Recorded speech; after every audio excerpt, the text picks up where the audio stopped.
Continuamos en el curso de geopolítica y estamos hablando de los anexos y en concreto estamos en el conflicto de Corea del Norte. Vamos a abordar la cuarta parte. Hablemos de la segunda fase, la guerra de desgaste y negociaciones. Se abrían para los Estados Unidos dos caminos para dilucidar la forma en que se dirigía la guerra. Buscar una victoria que podría acabar con el sistema comunista chino, todavía sin consolidar, modificando así el destino de Asia, o bien desarrollar una guerra limitada sin poner los medios suficientes para llegar a su final. Lo primero llevaba implícito el aumento de tropas norteamericanas en Corea, con la posibilidad cierta de una escalada en el conflicto y la implicación más directa de la Unión Soviética. Finalmente se decidió optar por anular la agresión de 1950 y recuperar las fronteras iniciales del conflicto y provocar el mayor desgaste posible a las fuerzas comunistas para tener mayores bazas en las futuras negociaciones. El 22 de abril, los comunistas emprendieron una quinta ofensiva con las 34 divisiones, de las cuales 8 eran norcoreanas, frente al octavo ejército, ahora bajo el mando del general James M. Van Fleet. Aunque se pudo apreciar que la calidad de las tropas chinas habían descendido notablemente con respecto a las utilizadas en el año anterior, se atacó en dos direcciones, una por el oeste, para asegurar la zona de Seúl, y otra por el este, para alcanzar Gapyeong. Aunque se desalojó a las fuerzas de Naciones Unidas de la línea que habían ocupado al norte del paralelo 38, el impulso de las tropas chinas y norcoreanas pronto perdió intensidad. Aprovechando que éstas habían alcanzado su punto culminante, el octavo ejército lanzó un contraataque que consiguió cortar las líneas de comunicación enemigas, a las que se consiguió hacer retroceder, pudiendo tomar el fundamental nudo de comunicaciones de Pyongyang. El 20 de mayo, el general Van Fleet informó del hundimiento del frente enemigo, pero su solicitud de avanzar hasta el río Yalu fue denegada, ordenándole mantener las posiciones alcanzadas. Hay que señalar que esta ofensiva fue la más costosa del conflicto en términos de bajas y finalmente solo provocó escasos movimientos de la línea del frente al norte y al sur, aunque sí que permitió al ejército de Naciones Unidas consolidar una firme posición defensiva. Del mismo modo, esto mismo harían las tropas comunistas, mantenerse defensivamente en la línea alcanzada. El 23 de junio, el embajador de la URSS en Naciones Unidas, Yakov Malik, expresaba en un discurso la disposición del pueblo soviético a la negociación, con un repliegue de ambos bandos a la demarcación del paralelo 38. Las operaciones que se llevaron a cabo desde la primavera de 1951 hasta la finalización de la contienda se asemejaron más a las realizadas en la Primera Guerra Mundial que a las de la Segunda, una lucha de trincheras con escasos movimientos de frente. Un año después de su inicio, la guerra se podía considerar virtualmente finalizada, ya que a partir de ese momento las acciones militares se dirigían a favorecer la opción de las negociaciones. Para Estados Unidos, una continuación de la opción ofensiva precisaría contar con efectivos mucho más numerosos. China, por su parte, fue consciente del enorme gasto que le estaban suponiendo las continuas ofensivas, las últimas con resultados bastante deficientes, además de tener que contar con la opinión de la Unión Soviética a favor de buscar el acuerdo. Con esta perspectiva y tras varios contactos entre las partes a través de medios radio, las negociaciones se iniciaron el 10 de julio de 1951 en la antigua capital de Corea, Kaesong. Esta ciudad, situada entre las líneas ocupadas por las dos partes, no había sido tomada por ninguna de ellas, pero cuando se acordó que fuera sede del diálogo, las tropas comunistas procedieron a entrar en ella y controlarla, obteniendo así cierta ventaja. Las negociaciones se centraron fundamentalmente en dos puntos: la demarcación de la línea del alto el fuego y el retorno de los prisioneros. El 23 de agosto, sin embargo, los comunistas interrumpieron las conversaciones y la guerra, que prácticamente se había detenido, entró en una fase de actividad de carácter local en las que primaron las ofensivas aliadas para ir ganando terreno al norte de la línea del contacto. El 21 de octubre se reemprendieron las negociaciones, pero ante la negativa de Ridgway de volver a Kaesong, que seguía bajo dominio enemigo, se decidió hacerlo en Panmunjom, una población neutral, situada entre los dos ejércitos. Washington había optado por la opción de la paz y así lo hizo saber al jefe sobre el terreno para que no fuera excesivamente rígido en sus posiciones. Sin embargo, la determinación de la línea que serviría como referencia para el armisticio tenía para ambos bandos una importancia significativa. Si se fijaba en el paralelo 38 se podía entender como una victoria de las tropas de Corea del Norte y China, mientras que establecerla en la línea de contacto al norte de este paralelo supondría que las fuerzas de Naciones Unidas habrían conseguido ir más allá de sus objetivos iniciales, contando además con que sus condiciones naturales para establecer allí una defensa eran mejores. El 25 de noviembre se llegó a una base de acuerdo, entendiendo que la actual línea de alto el fuego serviría como línea de armisticio, con una zona desmilitarizada de 4 millas de anchura a caballo de aquella. Sin embargo, el problema de los prisioneros era un escollo mayor de lo previsto. Para los Estados Unidos, el prisionero es alguien a quien se retiene durante el conflicto y se le trata según las convenciones internacionales para al finalizar devolverlo a su país de origen. Pero para el bando comunista se trataba de una lucha ideológica y de hecho, para ellos la guerra continuaba con los prisioneros capturados buscando doblegar su voluntad, incluso no reconociéndolos como tales, mientras que no prestaban demasiado interés por el regreso de los suyos. En aquel momento se calculaba que tenía en su poder unos 12.000 de los 5.000 que eran norteamericanos. Por su parte, el ejército de Naciones Unidas había capturado 170.000 de los que 20.000 pertenecían al ejército voluntario chino, lo que causó un verdadero problema para el desarrollo de las operaciones. Las condiciones en uno y otro bando eran claramente diferentes y así no es de extrañar que un buen número de los retenidos en el sur no quisieran ser repatriados, contando además que una parte importante de los prisioneros coreanos provenían de Corea del Sur y preferían volver a sus zonas de origen. Ante estos datos, los negociadores comunistas exigieron que se les entregara a todos los prisioneros que quisieran o no volver. Además, se les volvía a considerar combatientes a todos los efectos, por lo que el mando chino les exigía la continuación de la lucha por todos los medios, independientemente de las condiciones en que se encontraran, lo que desencadenó revueltas en algunos campos. Las operaciones, mientras tanto, se centraron, como se ha dicho, en favorecer las opciones de cada bando en la negociación, por lo que todavía hubo otra ofensiva comunista en septiembre de 1952 contra el saliente de Kumsan. Aunque fracasó, hizo ver a los aliados que todavía podían tener un gran número de bajas, lo que suavizó su actitud a la hora de negociar. Se produjeron dos hechos clave que ayudaron a que se pusiera fin a las acciones armadas. En primer lugar, la elección de Eisenhower como presidente de los Estados Unidos el 4 de noviembre de 1952, quien durante la campaña había hecho bandera de la finalización del conflicto, aunque jugando con la doble opción para forzarla, bien con la negociación, si se suavizaba la cuestión de la repatriación de prisioneros, o bien con la fuerza mediante el uso, si fuera necesario, del arma nuclear. Era consciente de que los líderes chinos veían cómo su país se veía agotado por los esfuerzos de una guerra que habían comenzado tras años de lucha por la revolución y estaban ansiosos por comenzar las reformas que les llevaran a una recuperación económica. Por eso estaban listos para volver a las negociaciones, aunque preferían optar por la iniciativa norteamericana. Cumpliendo Eisenhower con su promesa electoral, unos días después de su victoria, decidió volar en dirección a Corea, para conocer la situación sobre el terreno e impulsar el término de la contienda. Por otra parte, la muerte de Stalin en marzo de 1953 favoreció que Kim Dae-jung decidiera poner fin a una guerra que no estaba en condiciones de ganar. Además, los líderes soviéticos se enfrentaban a revueltas en sus países satélite en Europa y querían también terminar con la crisis coreana, por lo que animaron a sus aliados en la región a firmar el armisticio. De esta forma, norcoreanos y chinos aceptaron el principio de la repatriación voluntaria y así, el 26 de abril de 1953, se reiniciaron las negociaciones sobre la base de la propuesta india de enviar a un país neutral a aquellos prisioneros que rehusaran ser devueltos a sus países, a la vez que se acordaba el canje de los heridos más graves. Sin embargo, Syngman Rhee no contemplaba otra opción que no fuera llegar hasta el Yalu y la actitud que estaban tomando los americanos. La búsqueda de la paz a través de la negociación se consideró como una traición al pueblo coreano. Por ello, llegó a provocar un momento de gran tensión cuando, el 18 de julio, liberó de forma unilateral a 25.000 prisioneros sin tener en cuenta las disposiciones de la Comisión de Intercambio, lo que provocó un ataque comunista en el saliente de Kumsan, la última acción bélica de la guerra. Finalmente, el armisticio se firmó el 27 de julio de 1953. Además del alto el fuego, se crearon una línea de demarcación marítima, una zona desmilitarizada y 3 comisiones. Una para la repatriación de prisioneros, otra para la vigilancia del armisticio y la tercera para mantener el contacto entre los antiguos beligerantes.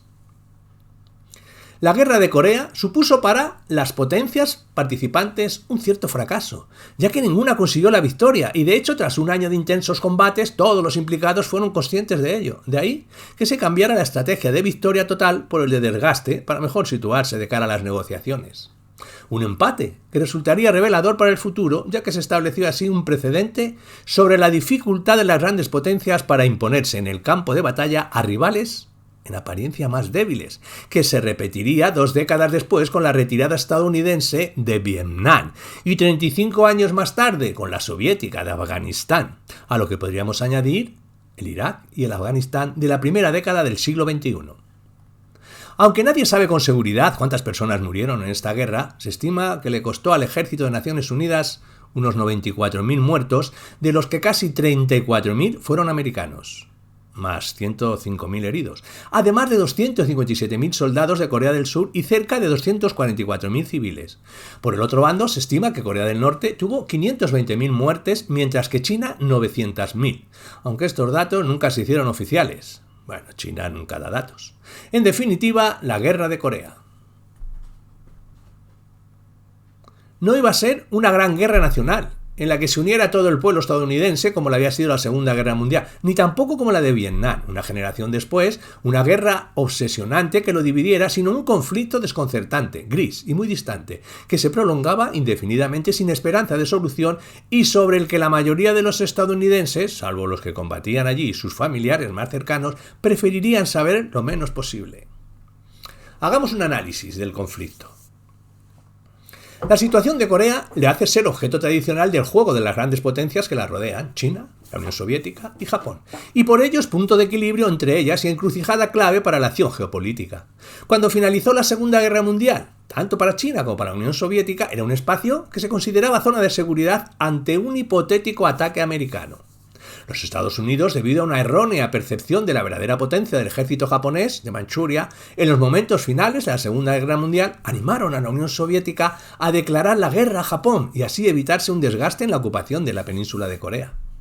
Desde el punto de vista geoestratégico, al finalizar la Segunda Guerra Mundial, los Estados Unidos eran la potencia dominante en el Pacífico a la que integraban dentro de su área de influencia. No obstante, Corea no siempre estaba considerada parte de ella, y de ahí el error cometido por el entonces secretario de Estado, Dean Acheson, cuando declaró públicamente que tanto Corea como Taiwán quedaban fuera del perímetro defendible de su país, ya que no entraba dentro de sus intereses. Un importante error de cálculo, ya que afectó a los juicios que se hacían desde el Kremlin, proporcionándoles unas claras expectativas. A propósito de estas declaraciones, Coutet-Berger afirma al mismo tiempo que las califica como un error, que no conviene fijar con demasiada precisión los intereses vitales para no dar la impresión al adversario de que tiene las manos libres, ya que en este caso lo que hizo fue animar precisamente el ataque. No hay que olvidar que entre los objetivos estratégicos que tenía por entonces la Unión Soviética en su política exterior estaba la seguridad nacional y por ello la estrategia de Stalin ante Corea consistía, como se ha dicho, en establecer una zona de seguridad ante una posible agresión, pero también de disponer de una plataforma para lanzar la invasión de Japón en un hipotético conflicto futuro, sin olvidar la ampliación de su poder mediante la extensión del comunismo en los países que consideraba parte de su zona de seguridad. Además, esta política hacia Corea tenía la ventaja añadida de focalizar la atención de los Estados Unidos en Asia, distrayéndole de la compleja situación en Europa. China, por su parte, veía con recelo el aumento de poder estadounidense materializado por la existencia de bases en el Pacífico y algo clave por el apoyo manifiesto a la China nacionalista. Hay que recordar que Chiang Kai-shek fue sostenido militarmente por los Estados Unidos durante la Guerra Civil China, ¡qué raro, Estados Unidos!, y que estos no reconocieron a la República Popular China durante años, impidiendo que se sentara en el Consejo de Seguridad de Naciones Unidas. En resumen, tanto chinos como soviéticos creían que una futura Corea unificada y comunista les proporcionaría la imprescindible seguridad, impidiendo a los americanos usarla como plataforma desde la que lanzar una probable, desde su punto de vista, invasión de sus territorios. La elección de Syngman Rhee en mayo de 1948 en Corea del Sur trajo consigo la creación formal de la República de Corea y la formalización de los acuerdos de colaboración con los Estados Unidos. En el norte, las elecciones organizadas por la Unión Soviética dieron como resultado la constitución en agosto de la Asamblea Suprema del Pueblo de Corea y la elección de Kim Jong-un como presidente de la nueva República Popular Democrática de Corea. A partir de ese momento, ambos gobiernos se consideraron los únicos representantes de toda la nación coreana. Tras todo esto, ambas potencias comenzaron la retirada de sus tropas, aunque es preciso señalar la diferencia de enfoque entre unos y otros. Los Estados Unidos no fueron conscientes de la importancia estratégica de la península, todo lo contrario que la Unión Soviética y China. Esto, entre otras cosas, quedó demostrado por la deficiente forma en que se acometió la creación del ejército de Corea del Sur y por las carencias que sufrían las tropas norteamericanas estacionadas en Japón, consideradas más como una fuerza policial que como una auténtica fuerza militar. De hecho, no disponían de munición más que para 45 días de combate. En Estados Unidos no se confiaba en que las tropas surcoreanas tuvieran la suficiente preparación antes de la retirada norteamericana, pero se eligió la opción de proporcionar a Corea del Sur ayuda económica para adiestrar y equipar a sus ejércitos, no considerando las opciones más extremas, el abandono total o el apoyo militar declarado. Por lo que respecta a la dirección de la guerra, nominalmente, esta se situó bajo Naciones Unidas, pero la realidad es que estuvo totalmente, qué raro, en manos de los Estados Unidos. Su presidente no podía hacer ni ponía sus decisiones en conocimiento de Naciones Unidas y solo mantenía consultas con el primer ministro británico y con el presidente surcoreano, además de alguna reunión con los países que integraban la coalición solo con los fines informativos. El presidente de los Estados Unidos tenía como órgano asesor al Consejo Nacional de Seguridad, compuesto por el vicepresidente, el secretario de Estado, el secretario de Defensa y el presidente del Comité Nacional de Seguridad de Recursos, mientras que el nivel estratégico militar estaba representado por la Junta de Jefes de Estado Mayor. Por lo que respecta al nivel operacional, este se estableció sobre la base del mando del lejano oriente norteamericano, la First Far East Command, uno de los mandos en los que las Fuerzas Armadas de los Estados Unidos habían dividido el mundo. Su cuartel general, establecido en Tokio, se constituyó como cuartel general de United Nations Command, la UNC, y su jefe en comandante en jefe del UNC. El UNC disponía de fuerza de los tres ejércitos y los países componentes de la coalición. El mando componente terrestre lo formaba el 8º Ejército de los Estados Unidos, organizado en 4 cuerpos de ejércitos con 7 divisiones americanas y 10 coreanas, además de 4 brigadas, un regimiento y 9 batallones independientes. En total, Estados Unidos proporcionaba 250.000 hombres, los coreanos 260.000 y el resto de naciones participaron 30.000.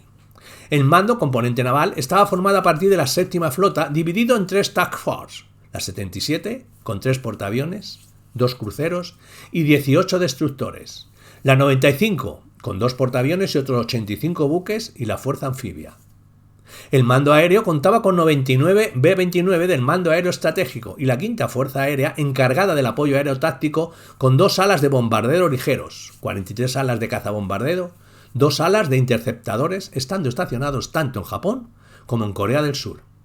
En cuanto a la guerra aérea, gran parte de ella se decidió a la búsqueda de la superioridad y al apoyo de acciones en tierra. La interdicción, por el contrario, no fue demasiado eficaz, toda vez que estaba solo. Lo es cuando el enemigo tiene una verdadera dependencia de su línea de comunicación, lo que no era el caso de los ejércitos chino y norcoreano. En Corea, como sucedería posteriormente en Vietnam, las fuerzas comunistas tenían un modo de funcionamiento demasiado rústico para que el ataque a su línea de comunicación pudiera tener efectos decisivos. Al final de la guerra, los objetivos cambiaron a instalaciones industriales o centros políticos clave para lograr una mayor repercusión en la negociación. El apoyo aéreo directo fue, por el contrario, decisivo en algunas fases de la guerra, dada la configuración del terreno y la pérdida de una buena parte de la artillería en la retirada precipitada provocada por la intervención china. Esto no fue óbice para que, acabado el conflicto, se diera preeminencia a la potencia aérea estratégica, porque algunos, como el secretario de la Fuerza Aérea, Thomas Finken, consideraron que la guerra de Corea fue una diversión única, que no se debe reproducir en relación con la verdadera potencia aérea estratégica. Sin embargo, el bombardeo estratégico, puesto de nuevo sobre el terreno tras la Segunda Guerra Mundial y que se repetiría en Vietnam, tuvo en cada ocasión resultados decepcionantes, ya que el terreno especialmente montañoso de Corea, el empleo con profusión de las cubiertas subterráneas y la ausencia por parte del enemigo de una logística suficientemente continua y masiva no presentaba objetivos de especial valor. Hay que señalar también que en Corea, por primera vez, se usaron aparatos a reacción. Si bien al inicio de la guerra de las fuerzas de Naciones Unidas consiguieron fácilmente hacerse con el dominio del aire, con la entrada en la guerra de China, la situación se equilibró. La acción de las unidades navales se puede considerar determinante durante el desarrollo del conflicto, ya que aseguraron la corriente logística desde la base retrasada establecida en Japón y, por otra parte, realizaron acciones fundamentales, como el hostigamiento contra las débiles fuerzas navales enemigas y la proyección de poder sobre tierra, tanto con fuego naval y operaciones anfibias o acciones aeronavales. Por parte coreana, Kim Dong-shang, como jefe del Estado, ejercía el mando directo sobre las Fuerzas Armadas. Aunque existía un cuartel general combinado, con personal coreano y chino, el mando de Kim Dong-shang, realmente la dirección de las operaciones se realizaba desde el cuartel general del Ejército Popular de Voluntarios Chinos, ya que emitía órdenes a sus fuerzas sin pasar por el cuartel general combinado y a su vez recibía las directrices desde el Estado Mayor del Ejército Popular Chino.